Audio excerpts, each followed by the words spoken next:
बिस्मिल्लाहिर्रहमानिर्रहीम। अस्सलाम वालेकुम। मुंहिंजा प्यारा भाइरो भेनरो बुज़ुर्गो ॿारड़ो, अस्सलाम वालेकुम। आउं आहियां अव्हांजो पंहिंजो महराज ख़ालिद निज़ामाणी। असां ही पंहिंजे नए यूट्यूब चैनल जी शुरूआत करे रहिया आहियूं। हिन चैनल जी शुरूआत जे हवाले सां तव्हांखे कुझु शयूं ॿुधाईंदो हलां त हिन चैनल जो मक़सदु हीअ आहे त असां समूरी सिंध में सॼी सिंध में जेको असां खां बस पुॼी सघे तइलीमी हवाले सां ऐं तइलीमी जेको प्रोसेस आहे उन हवाले सां कुझु न कुझु शयूं अव्हां ताईं पहुचायूं। उन में असांजी मुकमिल कोशिशि हूंदी त जेतिरो मुमकिन थी सघे ओतिरियूं बहितर सुठियूं शयूं अव्हां ताईं आसानी सां ऐं आसान तरीक़े सां आसान सम्झाणी में तव्हां ताईं पहुचायूं।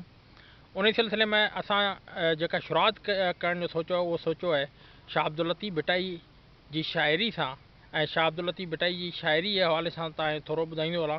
शाह लतीफ़ उहो शाइर आहे जंहिंजो फ़िकिर सम्झ फ़हम असां समूरी सिंध ते तमामु घणो असरु रखे थी ऐं असां उन जो असरु वठूं था, असरु क़बूलु कयूं था। पर शाह लतीफ़ जे बारे में आम तरह असां वटि तसवुरु इहो आहे त शाह लतीफ़ तमामु घणो ॾुखियो शाइर आहे, मुश्किल शाइर आहे, जंहिंजे करे असांजा पढ़िया लिखिया माण्हू बि शाह लतीफ़ खां तमामु घणो परे वञनि था।